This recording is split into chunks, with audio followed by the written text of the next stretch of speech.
छात्रों, आज हम बीए द्वितीय वर्ष के द्वितीय पेपर सामाजिक मानव शास्त्र में संरचनात्मक प्रकार्यात्मक उपागम के बारे में अध्ययन करेंगे। रेडक्लिफ ब्राउन का मानना है कि समाज को क्रियात्मक अंतः संबंधित विधि के रूप में परिभाषित किया जा सकता है, जिसमें साधारण नियम एवं प्रकार्य कार्य करते हैं। रेडक्लिफ ब्राउन स्वीकार करते हैं कि एमाइल दुर्खिम ने प्रकार्य की अवधारणा का प्रथम क्रमबद्ध सूत्र प्रस्तुत किया तथा उनकी अवधारणा सामाजिक जीवन और जैव जीवन के मध्य एक सादृश्य है। फिर भी आवश्यकता शब्द, जिसे दुर्खिम ने दशाओं के लिए प्रयुक्त किया है, इसके संदर्भ में जिनका संतुष्ट होना व्यवस्था के बना रहने के लिए आवश्यक है।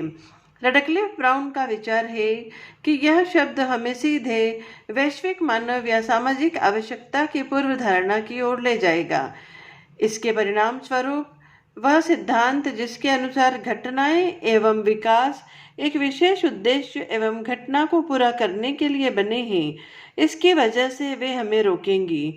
स्वोद्देश्यवाद सिद्धांत की जानकारी के बारे में रेडक्लिफ ब्राउन को संदेह है कि प्रकार्यवादी स्वोद्देश्यमूलक बन सकते हैं, इसलिए उन्होंने शब्द आवश्यकता के स्थान पर अस्तित्व की अनिवार्य दशाओं शब्द का प्रयोग किया।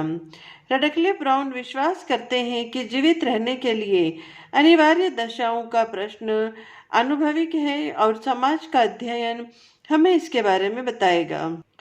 रेडक्लिफ ब्राउन विभिन्न प्रणालियों के जीवित रहने के लिए दशाओं की अनेकता की अनिवार्यता को मान्यता प्रदान करते हैं। एक बार हमने इसको मान्यता प्रदान कर दी तो हम निश्चित रूप से यह कहने से अपने को बचाएं कि संस्कृति के प्रत्येक मद में प्रकार्य अवश्य हो और उस मद का विभिन्न संस्कृतियों में वही एक जैसा प्रकार्य होगा। रेडक्लिफ ब्राउन शब्द प्रकार्यवाद के उस प्रयोग को पसंद नहीं करते हैं जिसे मेलिनोवस्की ने बड़े उत्साह से प्रचारित किया था। उनका विरोध इस बात से है कि वाद विचारधारा विचारों का स्कूल, दर्शन तथा विचारों के परिमंडल है। विज्ञान इनमें कहीं नहीं है। जो कुछ इसके पास है वह है अध्ययन का तरीका, उन रीतियों का चुनना जो अध्ययन के हिसाब से सर्वोच्च हो। एक वैज्ञानिक के किसी तरीके के साथ कोई उत्कट संबंध नहीं होते। उनके लिए वे सभी समान रूप से महत्वपूर्ण एवं गुण संपन्न होते हैं, किंतु उनका संचालन मूल्य वैज्ञानिक शोध के अनुसार तथ्यों के संतुष्टिपूर्ण अध्ययन करने में निहित है।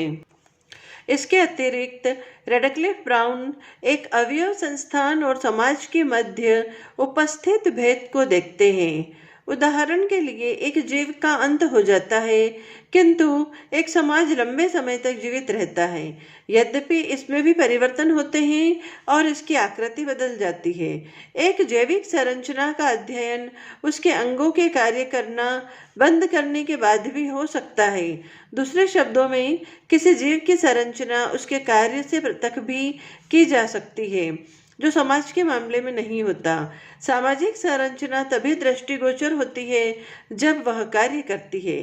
सामाजिक संरचना तभी तक अध्ययन के योग्य है जब तक वह कार्य करती रहे। संरचना और कार्य सामाजिक मानव विज्ञान में अहरणीय अवधारणा है। इसलिए रेडक्लिफ ब्राउन अपने उपागम को प्रकार्यवाद के स्थान पर संरचनात्मक प्रकार्यवाद कहते हैं, जैसा कि अन्य अनेक विद्वानों ने किया है। रेडक्लिफ ब्राउन का संरचनात्मक प्रकार्यात्मक उपागम निम्नलिखित मान्यताओं से बना है। पहला, एक समाज के जीवित रहने के लिए अनिवार्य शर्त है उसके भागों का न्यूनतम एकीकरण। दूसरा, प्रकार्य की अवधारणा उन प्रक्रियाओं की ओर संकेत करती है जो अनिवार्य एकीकरण या एकता को बनाए रखते हैं। तीसरा, प्रत्येक समाज में संरचनात्मक आकृति को अनिवार्य एकता के अनुरक्षण के योगदान से दिखलाया जा सकता है। एमाइल दुर्खिम के लिए केंद्रीय संकल्पना संरचना एकात्मकता वाला है, जबकि रेडक्लिफ ब्राउन इसे समाज की संरचनात्मक निरंतरता कहते हैं।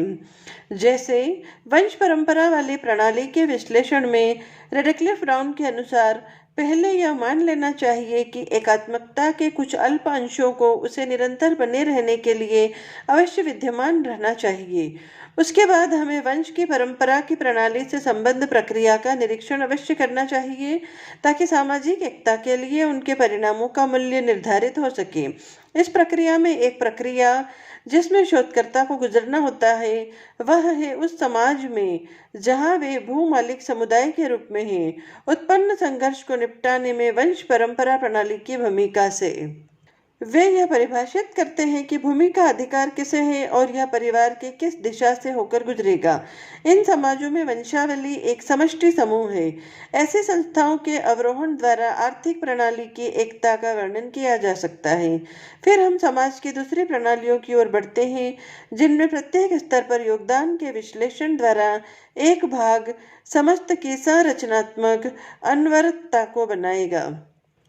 रेडक्लिफ ब्राउन का विश्वास है कि सामाजिक स्वास्थ्य यूनोमिया और सामाजिक बीमारी डायस्नोमिया की अवस्थाएं निरंतरता के दो छोर हैं और वास्तविक समाज इनके मध्य कहीं रहता है। रेडक्लिफ ब्राउन समाज और इसकी सत्ता को आवश्यक अवस्थाओं से आरंभ करते हैं। रेडक्लिफ ब्राउन के उपागम को समाजशास्त्रीय प्रकार्यवाद कहा गया क्योंकि इसकी केंद्रीय अवधारणा समाज है। संस्कृति की अवधारणा को रेडक्लिफ ब्राउन मात्र उपतत्व मानते हैं। उनका विश्वास है कि सामाजिक संरचना का अध्ययन संस्कृति के अध्ययन को सम्मिलित करता है, अतः संस्कृति के अध्ययन के लिए एक अलग कार्यक्षेत्र की आवश्यकता नहीं है। रेडक्लिफ ब्राउन मानव विज्ञान को प्राकृतिक विज्ञान के रूप में विकसित करना चाहते हैं। रेडक्लिफ ब्राउन का विचार था कि अपने महत्वपूर्ण क्षेत्र कार्य पर आधारित अध्ययन के द्वारा वे विकास एवं विस्तार की प्रक्रिया के अध्ययन में वृद्धि करेंगे। रेडक्लिफ ब्राउन काल्पनिक इतिहास द्वारा विगत का अध्ययन करने के विरोधी थे। उनका मानना है कि यदि साहित्य से संबंधित प्रामाणिक ग्रंथ उपलब्ध हैं, तो परिवर्तन में पूरी जानकारी के लिए उनका अवश्य ही प्रयोग किया जाना चाहिए। संस्थानों के उद्गम एवं भूतकाल की छानबीन करने के बजाय तथा इस बात को छोड़ते हुए जिसमें सांस्कृतिक विशेषक विश्व के एक भाग से दूसरे भाग तक फैले, रेडक्लिफ ब्राउन ने प्रत्येक समाज का क्रियात्मक अंतर संबंधित विधि के रूप में परिभाषित किया है, जिसमें साधारण नियम एवं प्रकार्य कार्य करते हैं।